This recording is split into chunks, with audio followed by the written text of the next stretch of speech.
Okay.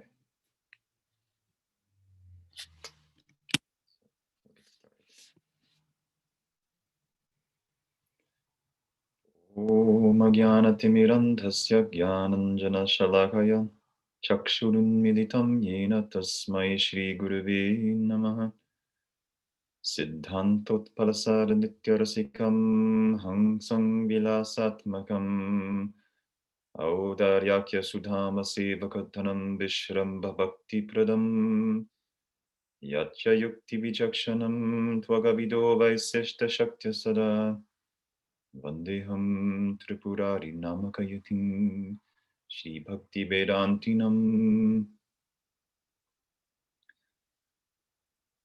Anandalilamaya Vigrahaya Himabha Divyatcha Visundaraya Tasmai Mahaprema Rasa Pradaya Chaitanya Chandraya Namo Namaste Anarpita Charing Chirat Karunaya Vatirna Kalo Samarpayatum Unnato Jalarasam Swabhakti Shriyam Haripurta Sundara Dyuti Kadamba Sandipita Sada Hridaya Kandari Spurutuva Shachinandana He Krishna Karuna Sindho Dinabandho Jagatpate Gopesha Gopika Kanta Radha Kanta Namostute Tapta Kanchana Gaurangi Radhe Vrindavaneshwari Rishabhanu Sute Devi Pranamami Hari Priye. Welcome everyone to the final installment of our discussion of Madhavendra Puri and the qualities of the devotee. Citta? And we've covered, yeah. In case he comes on, can we interrupt you and ask you to make him the host, make him the interpreter? Sure, of course, yeah. Okay, thank you.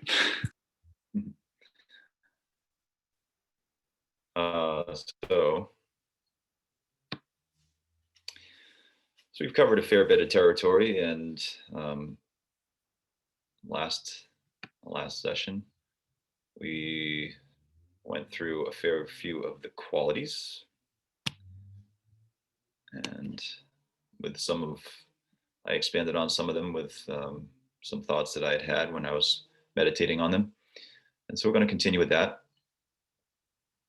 And I'm pretty sure where we ended up with that the devotee is always engaged in beneficial welfare work for all. Pretty sure that's where we ended up.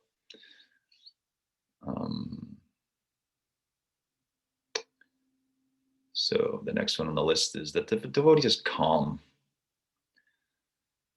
And that's similar to being the earlier quality that we heard of being equipoised, slightly different. At least I think of it as slightly different, that one who's situated in Krishna consciousness doesn't become disturbed or react emotionally to changing material conditions.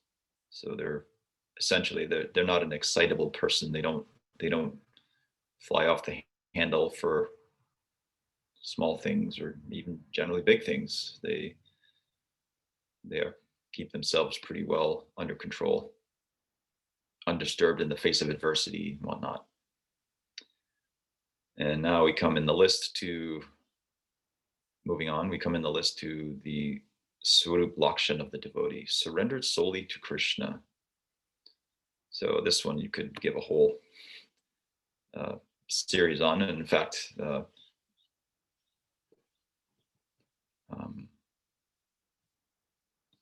Asher Maharaj did in fact do that. This a series on surrender itself and the 6 limbs of surrender, which of course I'm not going to do right now, but suffice to say that being surrendered solely to Krishna means a couple of things at the root. That one does not have faith in material nature, that you can gain happiness of any substantial type by being engrossed in matter. And neither does one have faith in other gods. In fact, we hear that it's a namaparad worship other gods. Now, one may respect the other gods, of course, as we should. I mean, if you're going to, the devotees respect all jivas, and the other gods or demigods are jivas, most of them, most of the time. But we don't go to them for the. We don't look to them for our ultimate goal of life, because we know they can't deliver that. So, as we know, I mean, Madhavendra Puri's activities all arose out of his surrender to Krishna, and it takes different forms depending on how the Swarup Shakti is influencing that devotee. And this is an interesting point, that when one is fully surrendered to Krishna, he or she is fully under the influence of the Swarup Shakti. And there's a really nice verse in the Govinda Lilamrita, where Kaviraj Goswami says that the Leela of Krishna gives inexhaustible relish, even if it is consumed again and again, nourishing even the body. And I remember the first time I read that, I thought that was quite interesting, that last phrase, nourishing even the body, because then that kind of gives you a way of making sense of some of the extraordinary things that the devotees we see that they do, like Prabhupada in his old age, do these amazing physical feats, traveling around the world despite having had heart attacks and whatnot, or staying up, getting very little sleep, and yet managing to be sharp and lucid and be able to speak clearly and not be in brain fog from lack of sleep or anything. That somehow they're getting energized from another source. And I think that comes from the quality of Krishna, who he's Bhagavan, and so he is Bha, the Bharta, the nourisher. So he nourishes and maintains his devotees. And how he does that is through his Swarup Shakti. And so this is also how Madhavendra Puri could eat once a day, or the Goswamis could, eat hardly anything. Like we hear the description of the Goswamis and their just otherworldly renunciation, like Raghunath Das in his later years would eat a palm full of buttermilk a day, or a couple of chickpeas, or we hear Sanatana Prabhu eating chickpeas or or chapati. It's like, where are they getting the energy to stay up all night and chant and do the other limbs of bhakti, or like Sturkam emulate Govardhan, or it's like, if we don't eat, I know if I don't eat, I'm not going to go walking around Govardhan, at least not very happily.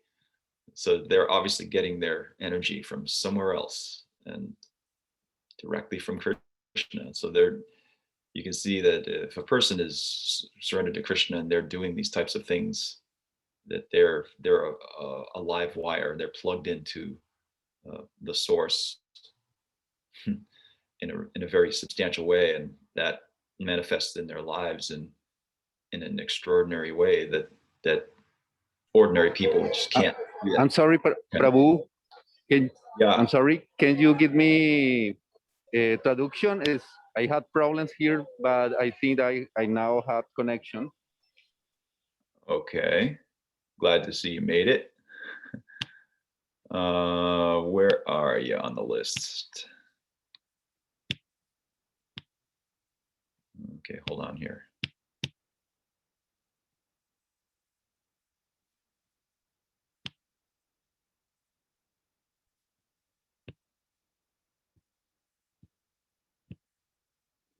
Okay, is that working?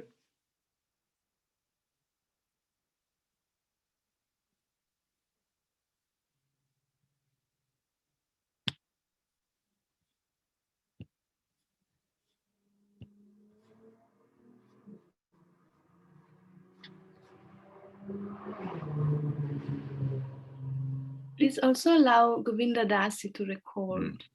Looks like we lost him. Oh, he's back. Here we go. Okay. So.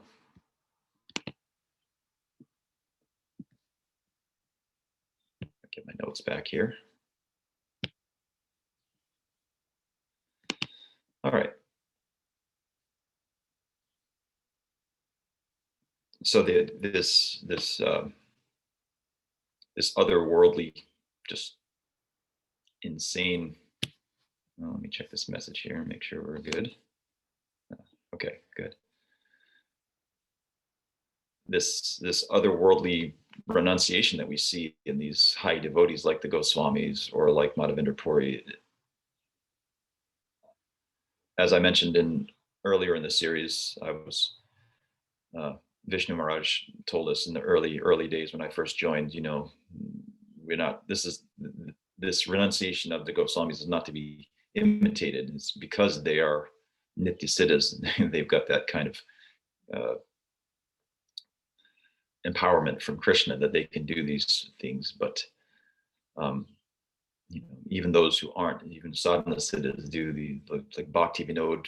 You know, he had a job, he had a huge family, and he would go to his job, and he was extremely efficient at his job, and then he would go home and stay up half the night writing or doing bhajan, and then somehow he's able to get up and do it all again every day. And or you know, or Prabhupada or Bhaktisiddhanta, excuse me, any of these people who are extremely focused on bhakti and energized by bhakti, they can do amazing things, just things that just boggle your mind. So that's something to look forward to as we become more under the influence of the Swarup Shakti.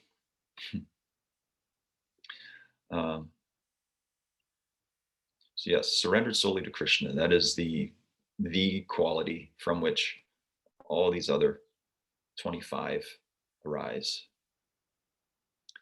So moving on. The devotees without desire. Now, of course, that doesn't literally mean without desires of any kind.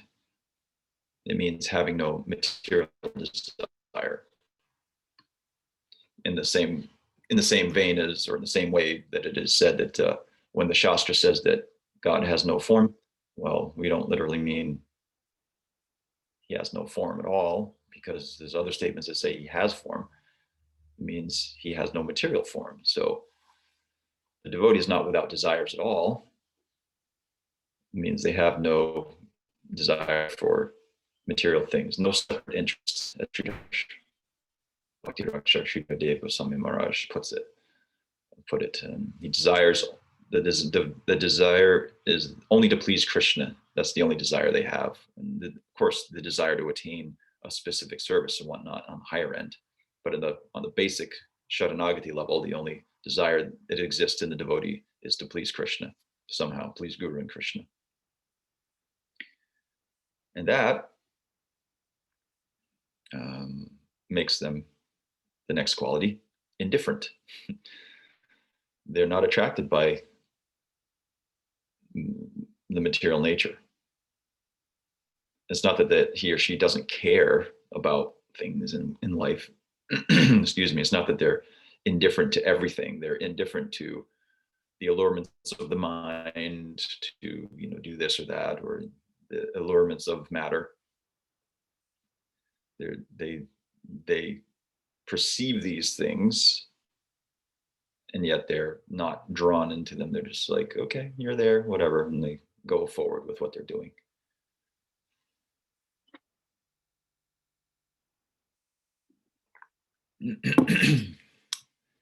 And then the next one is in control of the lower 6 qualities.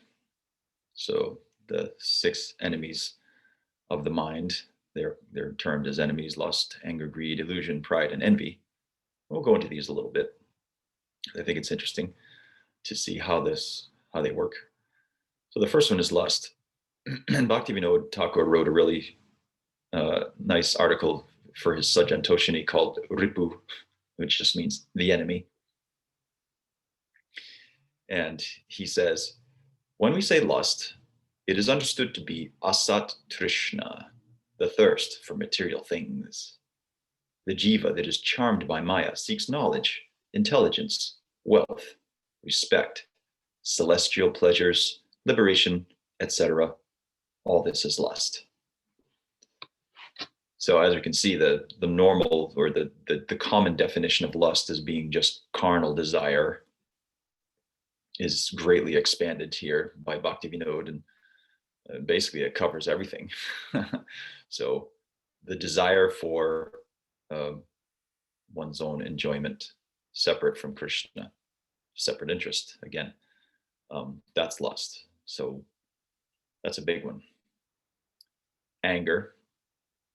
So the devotee doesn't get angry unnecessarily. And of course, Narottam Thakur talks about how the devotee will use one's anger to, when the devotees are being how does he say it? When the devotees are being attacked or whatever, something like that, by materialists, then one will use one's anger to protect the devotees. But in general, there's no one to be angry at, because the devotee sees no one as an enemy. And so they transcend anger. I mean, if you don't see anyone as an enemy, if everyone's your friend, if you're seeing, as Sridhar Maharaj put it, the environment as being friendly, and everything is coming into your experience to purify you and to improve you, then there's no need to be angry about it. And in terms of other jivas who might be giving us trouble, well, the devotee sees that we all have a common source and we are made of a common essence, and so they transcend anger in that way as well. That's also, something to look forward to. Greed. So the devotee recognizes that taking more than one needs is disharmonious with the whole, and in a material sense, it's greed is a lack of recognition that we live on a finite planet, and there are only, in a real, very real sense, there are limited resources. And so to take more than one actually needs means someone else somewhere along the line is going to have less than they need. And this could, of course, be turn into a huge environmental discussion, which it won't, but it could, just based on this one thing. We see greed as this one negative quality of the human mind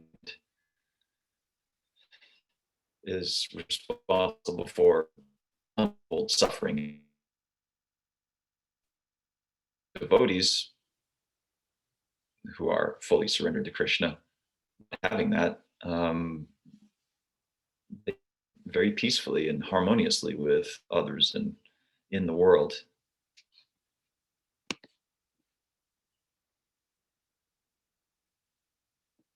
Okay. And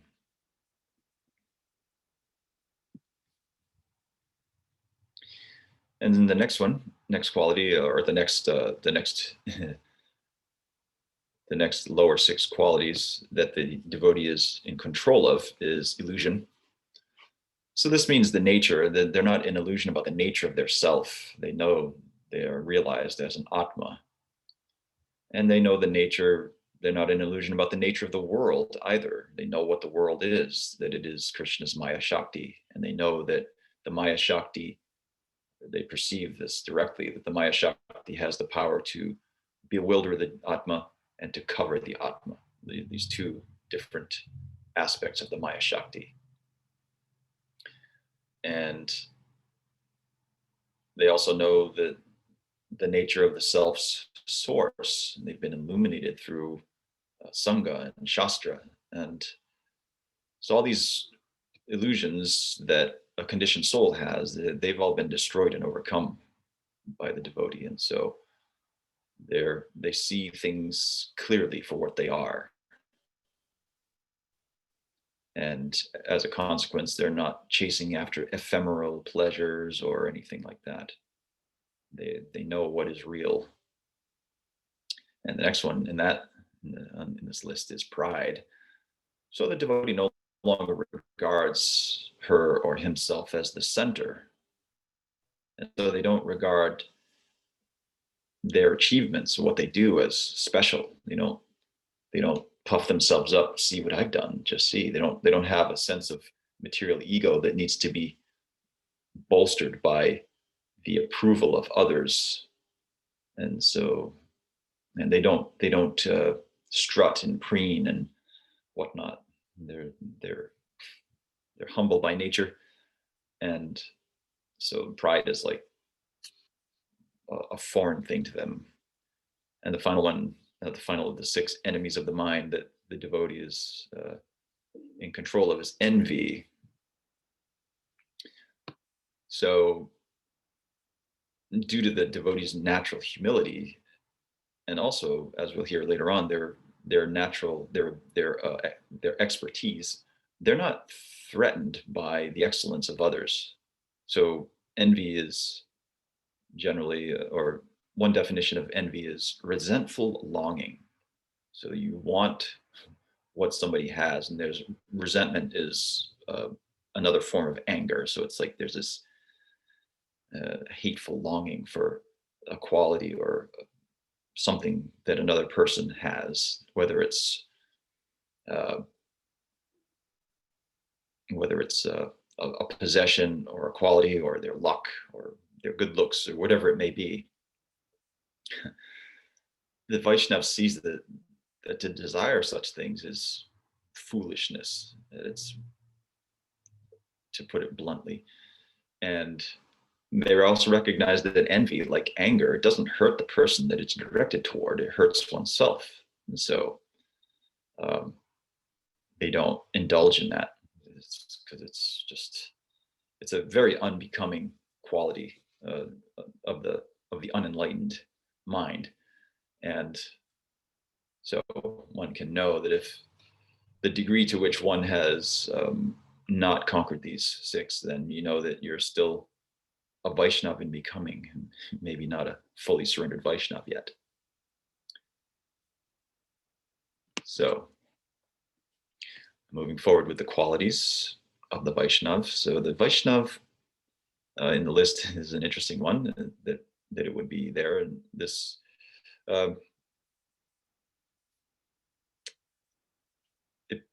it's related to a number of the others, and being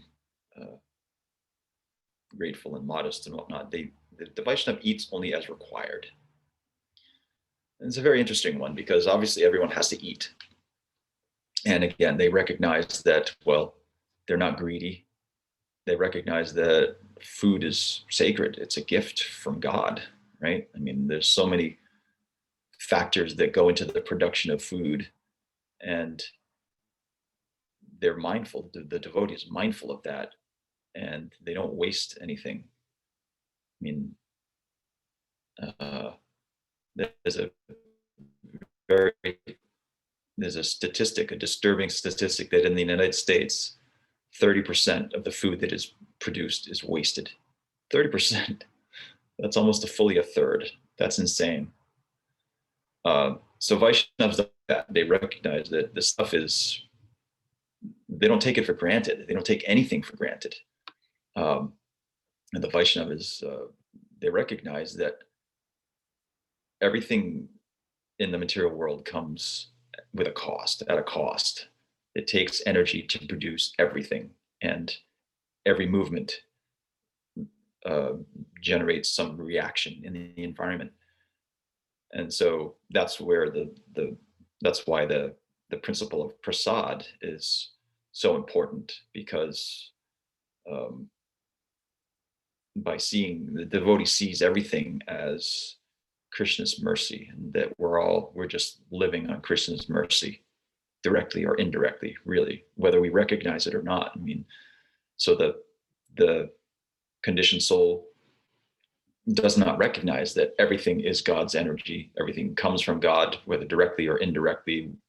Sure, there may be a lot of human intervention in between. You know, food doesn't generally just grow by itself. You know, it takes some human effort, but you know, humans don't create the rain, and they don't create the conditions for the growth of the food. They don't create the seed.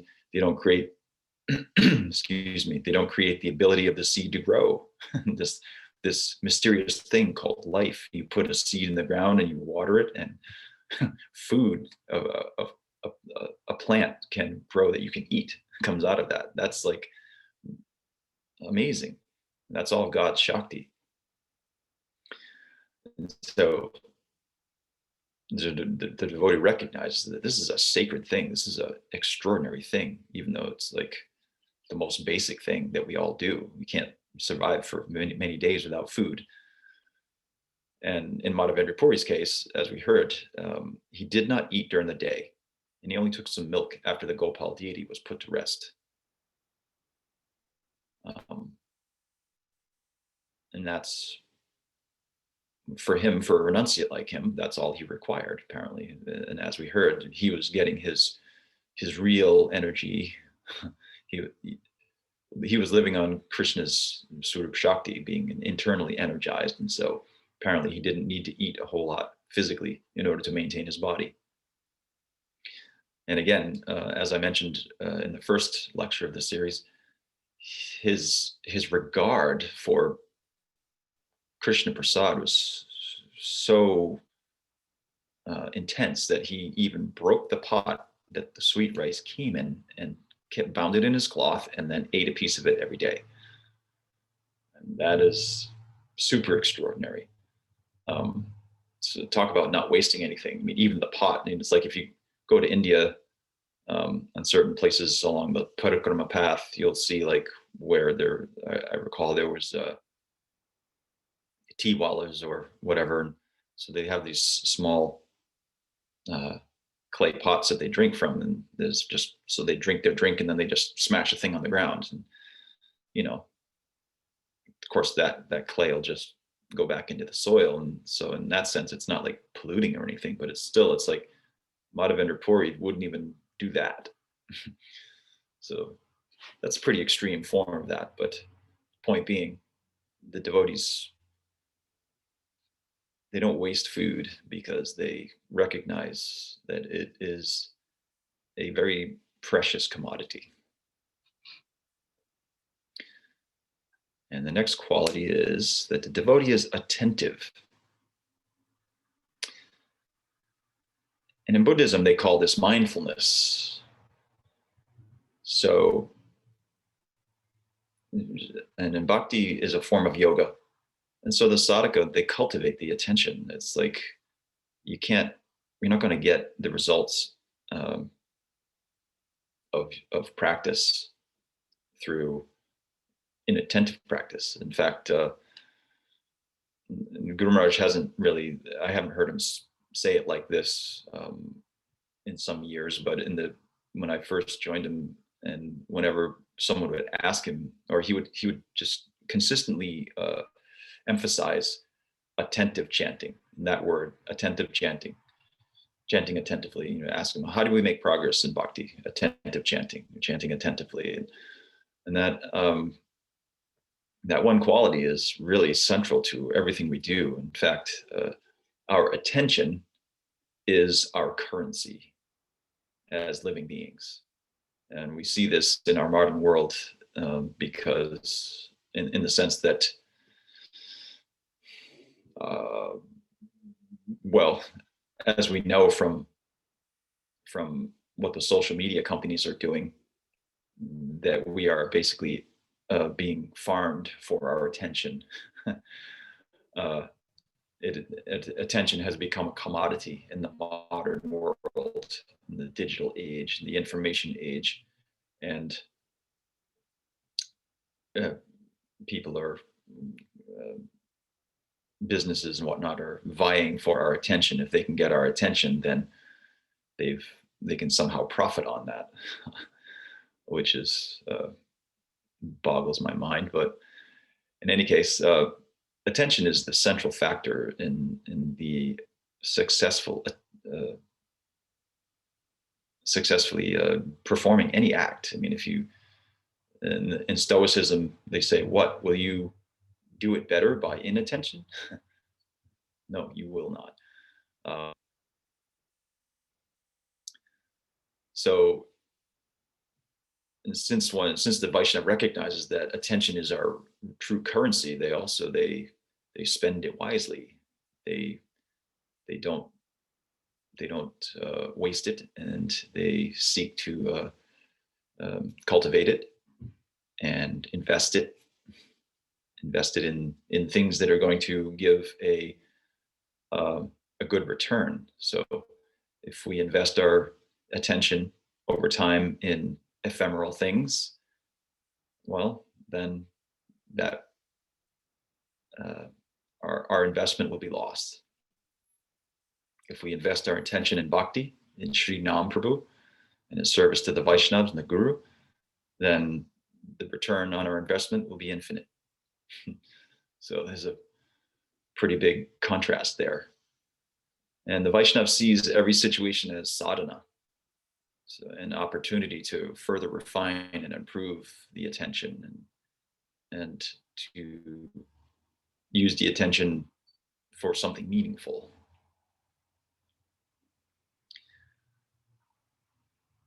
And the next quality is respectful.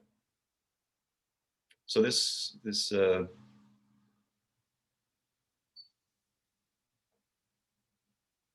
natural outgrowth of being a soft-hearted person, and being having some sense of what the jiva is. They're Krishna's tatasta shakti, like oneself, So, and seeing that Krishna is within every other living being, Krishna is everywhere. Having that realization, then the Vaishnava is highly respectful of other living beings and everything inanimate as well, but especially other living beings, because they are, as Prabhupada used the phrase, part and parcel of Krishna.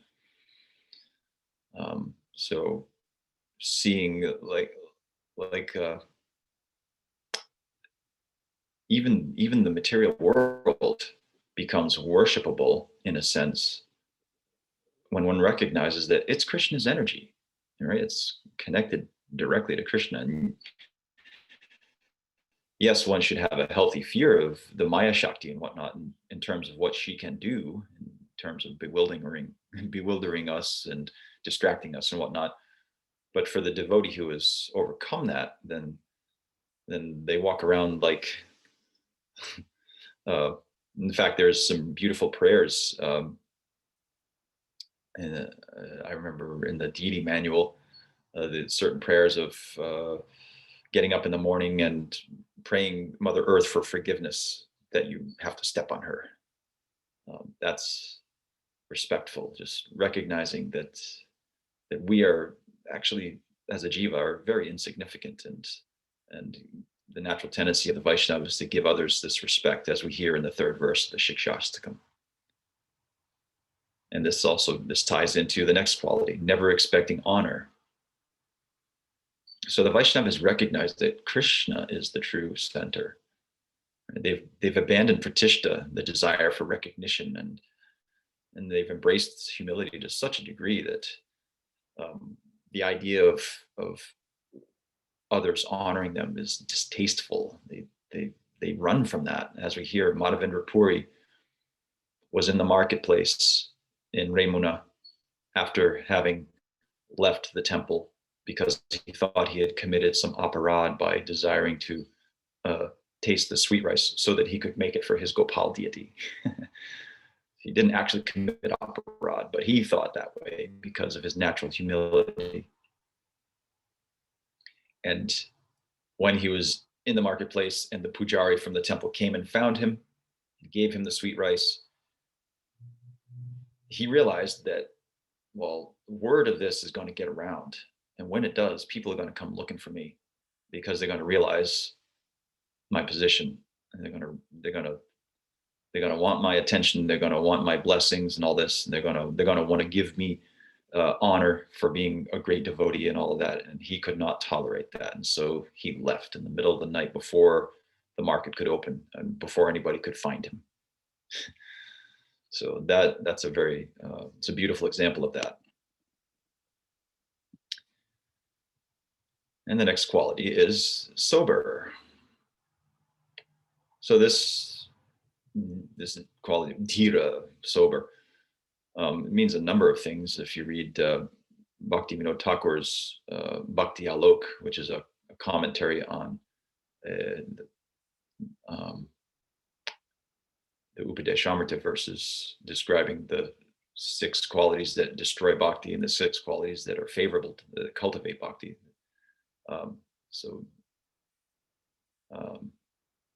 He goes on at length about being dhira, sober.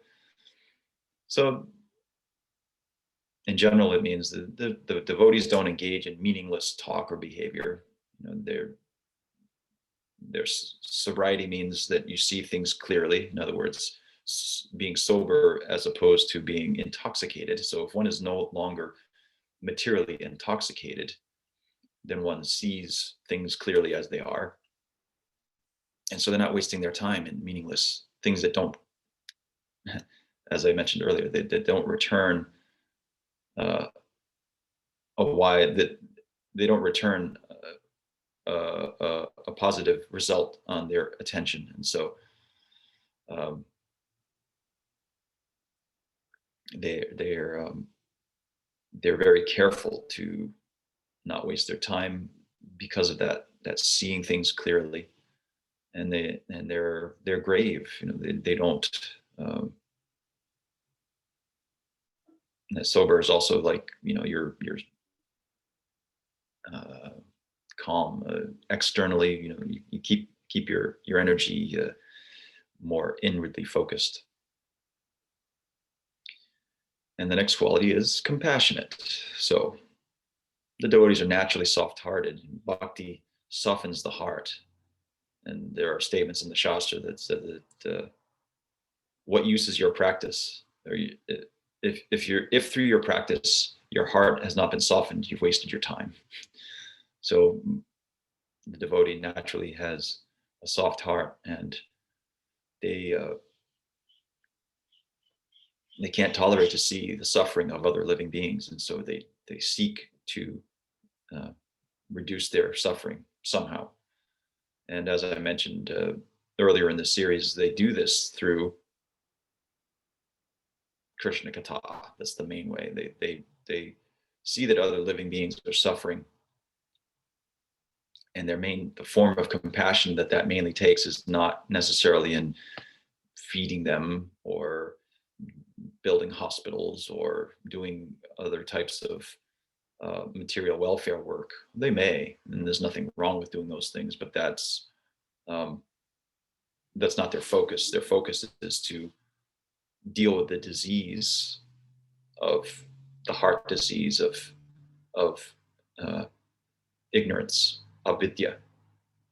And by doing so, in order to do that, to cut the root of that avidya, then the medicine is Krishna Katha and distributing Sri Nam and the teachings of Sri Krishna. And so that's the form that the compassion of the Vaishnava takes. And if you've ever been around a Vaishnava who is truly a realized Vaishnava, that their compassion may not always look particularly soft, in other words, they're soft-hearted, but it sometimes can look they can look a bit indifferent. They can look a bit like, or by material standards, they don't necessarily look soft-hearted in the sense that they're not going and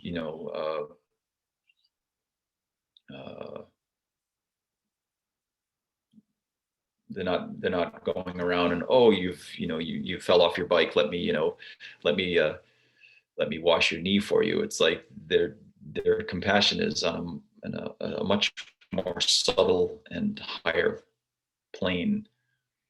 And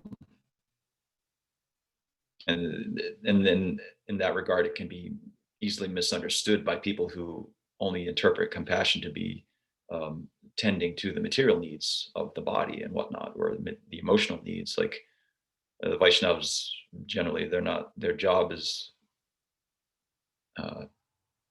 not necessarily to, let's just say they may not be very adept at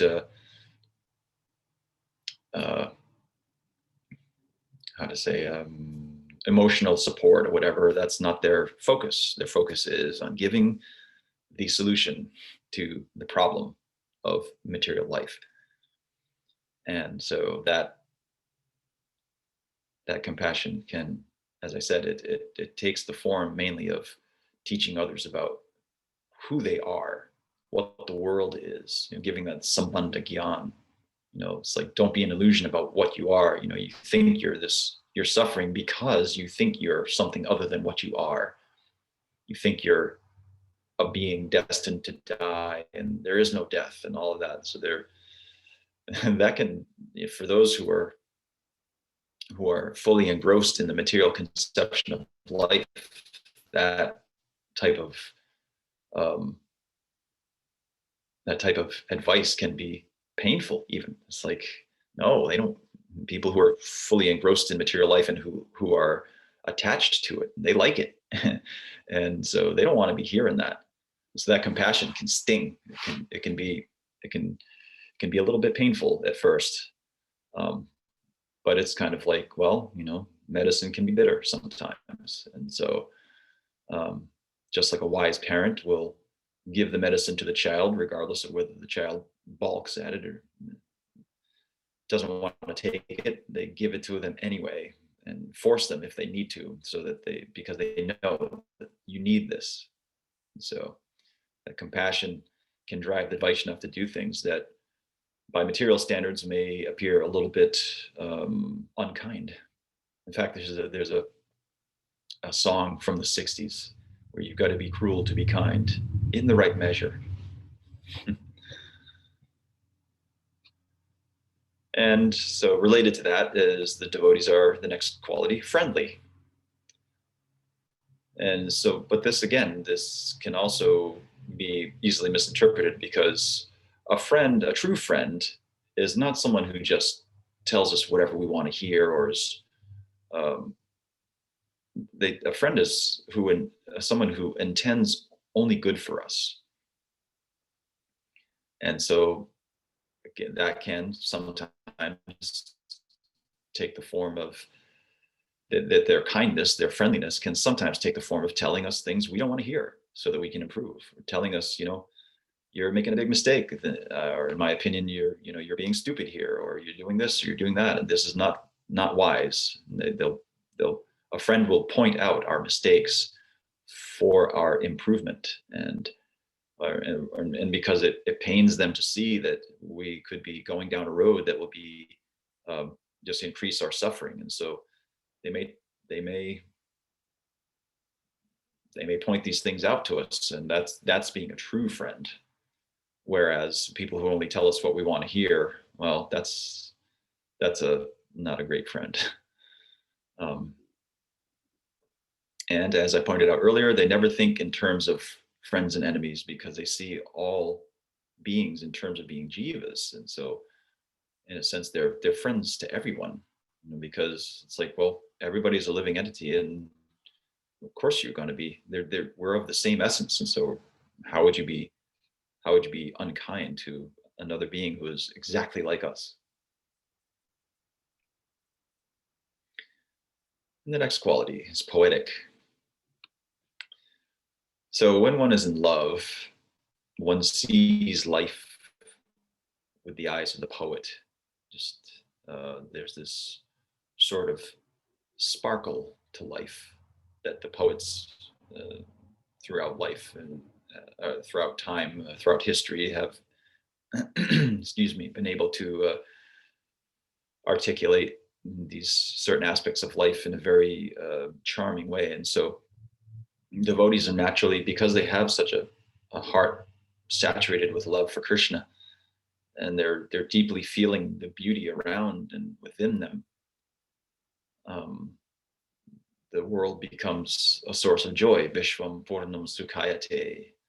And so out of that joy that the devotee is naturally experiencing at every moment, then they can speak about life and about Krishna in a very charming way, and use their speech, this very fundamental, and as we heard earlier in the series, a fundamental and powerful quality or facility of human life, their speech. They can use that in a very charming way to speak about Krishna, and use it in a way to use words to express their some measure of their internal feeling for the subject matter. And they do this by the next quality, expert, the daksha. So the devotee has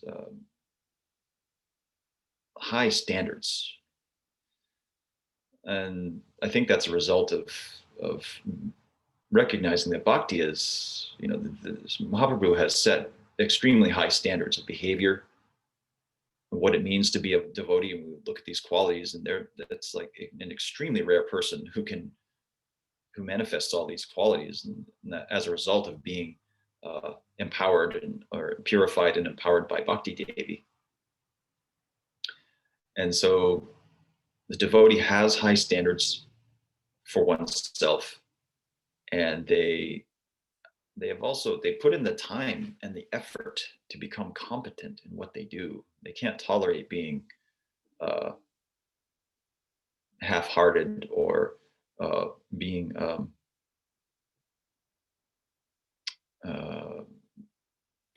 they put their full focus on things, and therefore they tend to naturally be good at what they do. I mean, not all tasks, obviously, but for the most part, they're things that are within their ability to become good at. In other words, I, for example, am never going to be good at math, no matter how hard I try, or if I did, it would take a huge amount of effort, and it's just not that valuable to me. But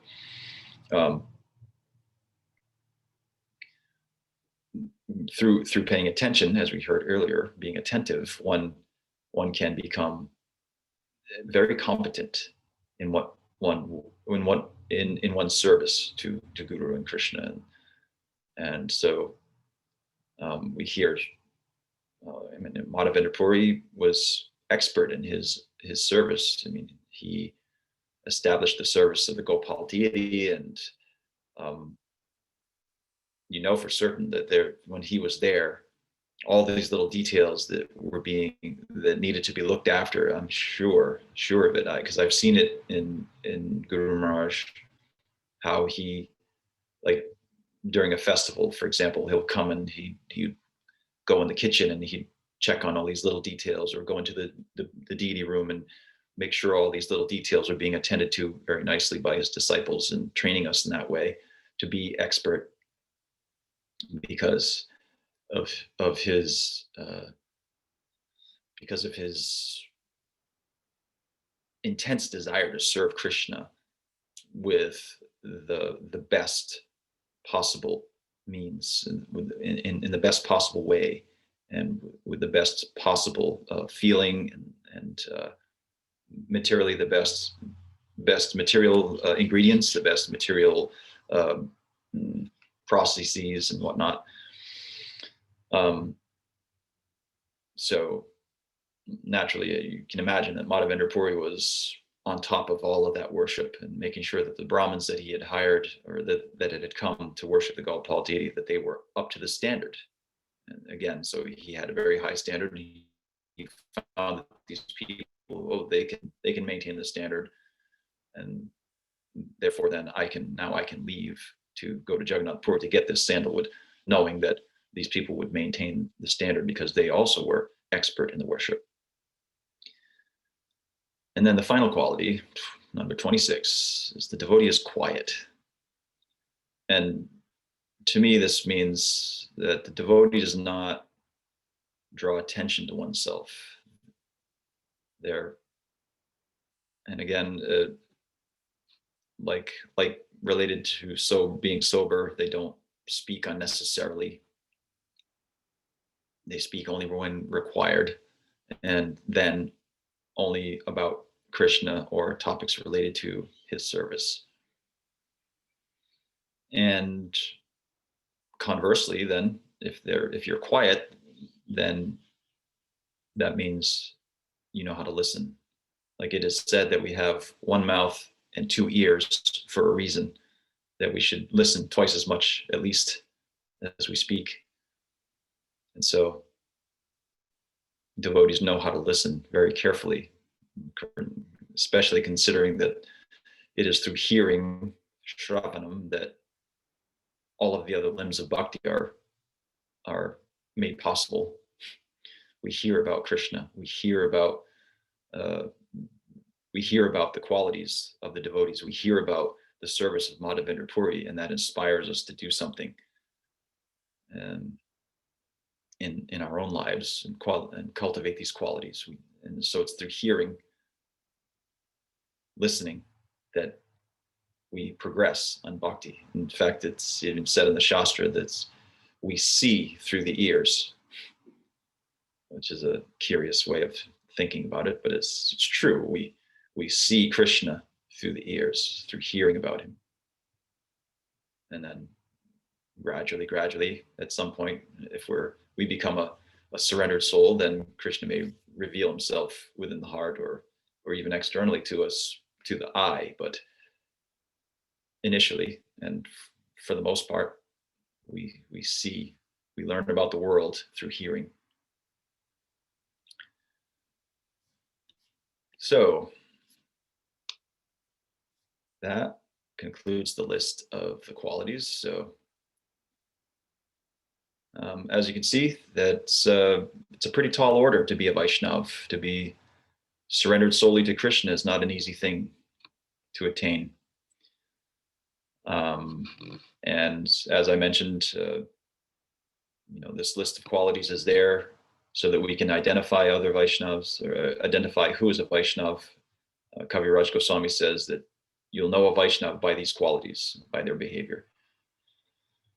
So we can keep this list and keep these qualities in mind when examining others for where they're at, whether or not a person is a Vaishnav, and then as I mentioned, more importantly, whether or not we are becoming a Vaishnav by these qualities starting to manifest within us through our practice and through our surrender to Sri Guru, to Sri Krishna, to the Vaishnavas. And so with that, I will conclude, and looks like we're right on time. So if there's any questions or comments, we can take those now.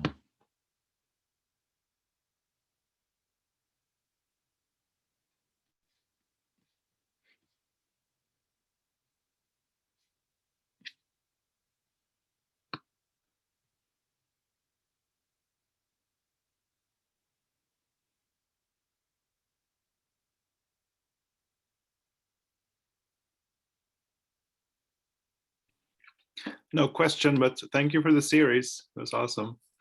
Good morning, teacher. Especially this class. Oh, especially this one. Okay, good to know. Well, I want to thank you for your encouragement, and thank everyone for taking the time to listen to my presentation, as I feel like I could have done so much better, but if the Vaishnavas have been satisfied by it, then all's good. So I wish you all a great day or night, whichever it is for you, and Hare Krishna. Citta Hari Prabhu ki jai. Jai Vaishnav Gana ki jai. Thank you all for listening and giving me a reason to speak.